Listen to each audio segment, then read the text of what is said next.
नमस्कार और स्वागत है आपका आज के वीडियो में। आज मैं एक योग के बारे में चर्चा करने वाला हूँ, जहाँ पे मैंने ये देखा है कि लोगों की जो उन्नति हुई थी, वो शादी के बाद हुई थी। तो कैसे लोगों का जीवन परिवर्तित हुआ शादी के बाद, और शादी के बाद उन्होंने बहुत ज़्यादा अच्छा करना शुरू कर दिया। ये जो लोग कहते हैं कि शादी के बाद आपके भाग्य खुल गए या सब कुछ अच्छा होना शुरू हो गया, तो कुंडली में कौन से ऐसे योग होते हैं जिसके कारण ये होता है? तो आज हम लोग इसके बारे में चर्चा करेंगे। अच्छा, इसको अगर इन शॉर्ट देखा जाए तो ये मैंने देखा है कि एक तो ये कि अगर आपका कॉम्बिनेशन है 7th लॉर्ड का 9th लॉर्ड के साथ या 11th लॉर्ड के साथ, जो कि आप ऐसे देख पा रहे हो यहाँ, तो 7th और 9th लॉर्ड का अगर कॉम्बिनेशन हो जाता है या फिर कहीं पे भाव परिवर्तन हो जाता है, तब एक योग बनता है। अब इसमें कंडीशन ये है कि कोई भी एक नीच का नहीं होना चाहिए। तो अगर नीच का हो जाता है तो फिर वो दुर्भाग्य ले आता है उससे रिलेटेड। तो ये है जुपिटर और वीनस का जो कॉम्बिनेशन होता है। जुपिटर क्या होता है, नेचुरली आपका गुड लक सिग्निफाई करता है, और वीनस जो है वो स्पाउस और रिलेशनशिप दिखाता है। तो रिलेशनशिप के थ्रू अगर गुड लक आता है तो ये दोनों का कॉम्बिनेशन लोगों के चार्ट में मैंने देखा है। तो यूजुअली ऐसे लोग रिलेशनशिप के बाद, क्योंकि रिलेशनशिप में होता क्या है कि आप बहुत हद तक मॉरल वैल्यूज़ को मीट कर पाते हो, उसमें मॉरल वैल्यूज़ डाल पाते हो। तो कोई भी चीज़ अगर धर्म से अलाइंड होता है, which is an indicator of Jupiter, तो फिर वो चीज़ बहुत अच्छे तरह से सस्टेनेबल तरीके से चलता है आपकी लाइफ में, और उससे आपको काफ़ी हद तक सक्सेस मिलता है। तो ये मैंने देखा है कि जिन लोग का ये कॉम्बिनेशन होता है उनका किसी रिलेशनशिप, और ख़ास करके शादी के बाद, क्योंकि जुपिटर मॉरलिटी होता है, तो यहाँ पे रिलेशनशिप से ज़्यादा आपको शादी के बाद आपको सक्सेस देता है। और एक और चीज़ ये, अगर मैंने देखा है कि अगर आपका जो 7th लॉर्ड है वो किसी धन योग, कोई राजयोग, कोई स्थान परिवर्तन योग में अगर इन्वॉल्व हो जाए, तो भी एक बहुत ही अच्छा योग बनता है शादी के बाद आपकी उन्नति का। तो ये तो मोरलेस एक थ्योरी का रहा। ये तो आप लोग समझ ही गए होंगे कि अच्छे योग क्या होते हैं, बुरे योग क्या होता है, और किस तरह से उसको देखा जाता है। अब प्रैक्टिकली अगर इसको देखा जाए किसी चार्ट में केस स्टडीज़ के द्वारा, तो फिर समझते हैं कि ये लोगों के लाइफ में ये किस तरह से प्ले आउट हुआ। तो कुछ केस स्टडीज़ हम लोग ले लेते हैं। तो केस स्टडीज़ हम लोग शुरू करते हैं शाहरुख खान की कुंडली से। अब शाहरुख खान की अगर आप कुंडली देखें तो यहाँ पे आपको दिखेगा कि यहाँ पे जो सप्तमेश बन रहा है, सप्तमेश यहाँ पे शनि है। शनि अपने घर में बैठा हुआ है। तो एक तो ये कि एक शश नाम का राजयोग यहाँ पे बन जाता है।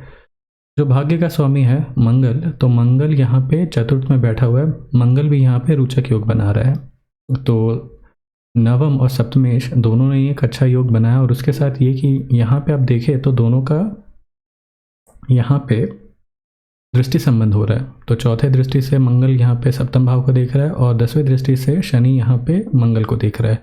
तो दोनों में दृष्टि संबंध हो गया। इसका मतलब ये कि सप्तम और नवम का यहाँ पे योग शुरू हो गया। और उसके साथ साथ एक और चीज़ देखें कि यहाँ पे दूसरे का स्वामी और एकादश का स्वामी बुध बन रहा है। तो बुध यहाँ पे इस योग में साथ ही साथ फलित हो गया।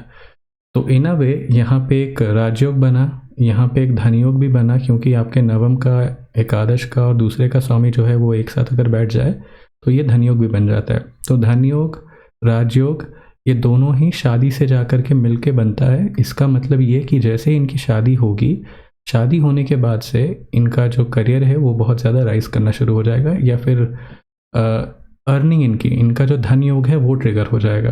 तो एक चीज़ अगर हम लोग देखें कि शाहरुख खान की शादी हुई कब थी, तो ये अगर हम लोग देखते हैं तो यहाँ पे हम लोग अगर पीछे जाए तो यहाँ पे अराउंड 91 के आसपास इनकी शादी हुई थी। तो यहाँ पे अगर हम लोग गूगल में देखें तो 25 अक्टूबर 91 को इनकी शादी हुई थी। और अगर ऐसे इनका मूवीज़ का सीरीज़ देखा जाए तो ज़्यादा से ज़्यादा जो हिट मूवीज़ थी इनकी, ये फिर इनका 91 के बाद ही आया था। तो DDLJ अगर आप कह ले, करण अर्जुन और बाकी सारे जो हिट मूवीज़ थे, तो मेन इनका जो करियर राइज शुरू हुआ था वो 91 के बाद शुरू हुआ था। नेक्स्ट जो आप स्क्रीन पे कुंडली देख रहे हैं, ये सचिन तेंदुलकर की कुंडली है। सचिन तेंदुलकर के लिए अगर देखें तो यहाँ पे हम लोग देखते हैं कि योग क्या बन रहा है। तो सबसे पहला तो ये कि एक जो चीज़ मैंने आपको बताया कि अगर सप्तमेश आपका जो भी बनता है वो अगर जाकर के एकादश भाव या एकादश के स्वामी के साथ अगर कोई संबंध बना ले तो वो एक अच्छा योग बनता है। यहाँ पे देखिए जो सप्तमेश है शनि, वो यहाँ पे एकादश भाव में बैठा है, क्योंकि ये दिखा रहा है कि शादी के बाद आपकी उन्नति होगी। उसके साथ साथ ये कि यहाँ पे नवम का जो स्वामी है वो यहाँ पंचम के स्वामी के साथ और यहाँ पे दशम के स्वामी के साथ बैठा हुआ है सप्तम भाव में। तो ये एक और इंडिकेशन हो जाता है कि शादी के बाद, विवाह के बाद आपकी उन्नति होगी।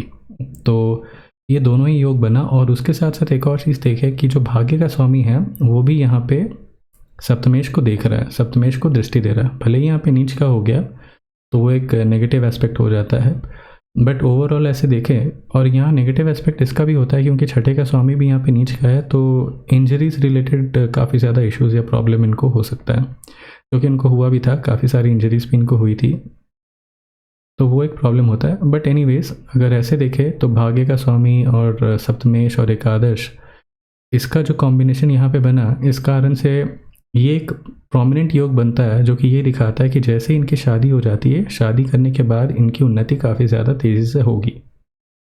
तो यहाँ पे ये योग बना। अब देखते हैं, सचिन तेंदुलकर की जो शादी थी वो अराउंड 95 में हुई थी, 95 के मई में हुई थी। और यहाँ से अगर आप देखें 96 ऑनवर्ड्स, अगर सचिन तेंदुलकर का अगर आप रिकॉर्ड देखें तो सबसे ज़्यादा सेंचुरी, सबसे ज़्यादा रन्स इन्होंने 96 के बाद से इन्होंने बनाना शुरू किया था। तो जैसे इनकी शादी हुई उसके बाद से ही, अगले साल से ही इनका जो परफॉर्मेंस था वो काफ़ी ज़्यादा अच्छा रहा और थ्रू आउट इनका परफॉर्मेंस आगे अच्छा होता रहा। नेक्स्ट जो आप कुंडली देख रहे हैं स्क्रीन पे, ये कुंडली है संदीप माहेश्वरी की। अब संदीप माहेश्वरी के कुंडली में अगर देखें तो यहाँ पे भी एक और अच्छा योग बना है, वो ये कि इनका जो सप्तमेश है और नवमेश है दोनों ही लग्न में बैठा हुआ है। तो एक तो ये एक केंद्र का स्वामी दूसरे केंद्र में बैठा हुआ है और त्रिकोण का स्वामी भी केंद्र में बैठा हुआ है। केंद्र त्रिकोण का राजयोग बना, उसके साथ साथ ये भी है कि ये एक धन योग भी बनाता है। अगर आपके दूसरे का स्वामी और आपके नवम का स्वामी अगर साथ में बैठा है, कंजंक्ट है, तो ये भी एक धन योग होता है। अब हुआ क्या कि यहाँ पे धन योग बना, धन योग के साथ साथ ये सप्तमेश भी है, उसी का इन्वॉल्वमेंट इसमें हो गया। तो मार्स और मरकरी दोनों साथ में हैं। तो ये दिखाता है कि his wife will be lucky for him. तो स्पाउस के थ्रू लक फेवर मिलना, या फिर एक इस तरह से कहे कि शादी होने के बाद से इनका लक इनके लिए ज़्यादा फेवर कर जाए, या फिर इनका जो लाइमलाइट है या फिर इनका जो ग्रोथ है वो मेजरली इनके शादी के बाद ही होगा। तो ये योग यहाँ पे कुंडली में बनता है।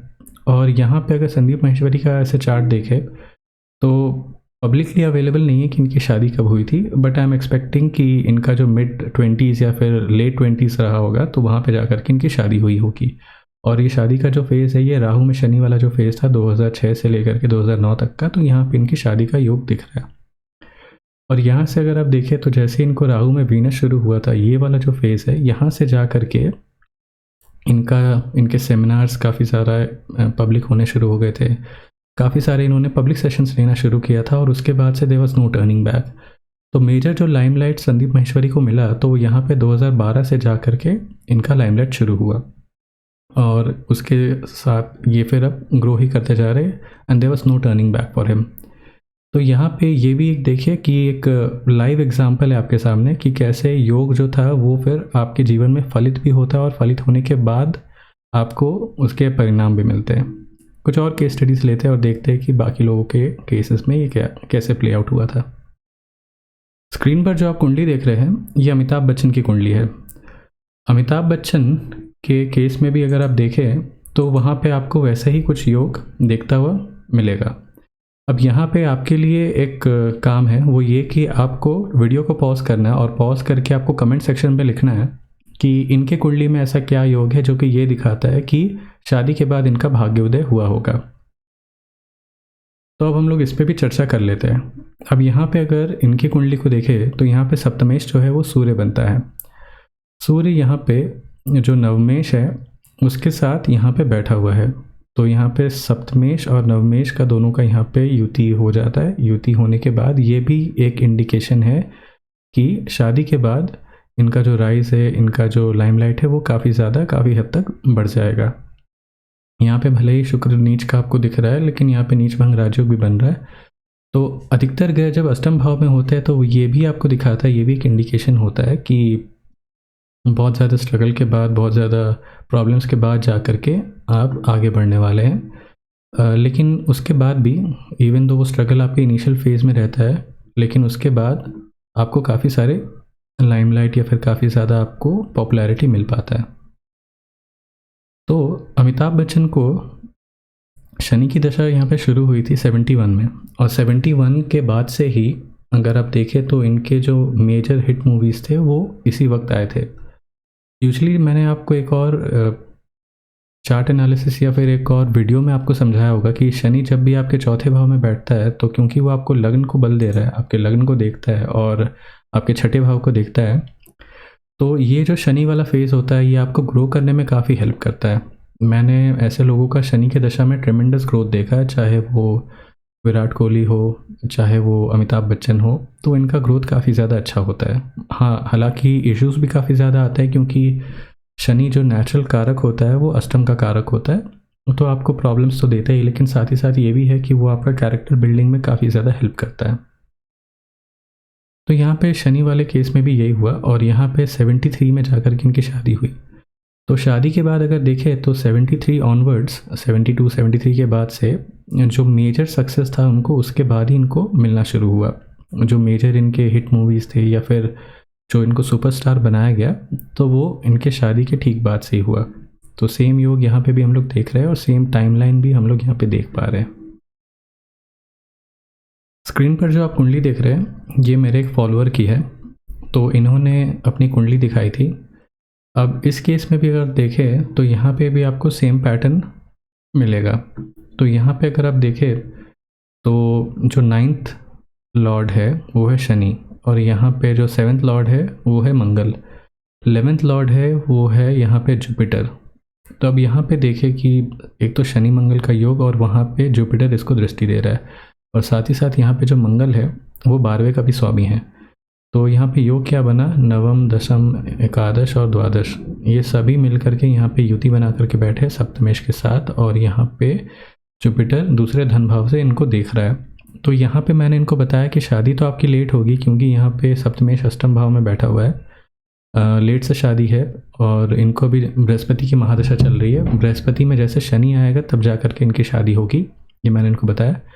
लेकिन शादी के बाद इनका जो राइज है वो काफ़ी ज़्यादा अच्छा रहेगा, काफ़ी ट्रेमेंडस राइज होने वाला है और काफ़ी ज़्यादा ये ग्रो करने वाले हैं। तो ये भी इनके कुंडली से मुझे दिख रहा था।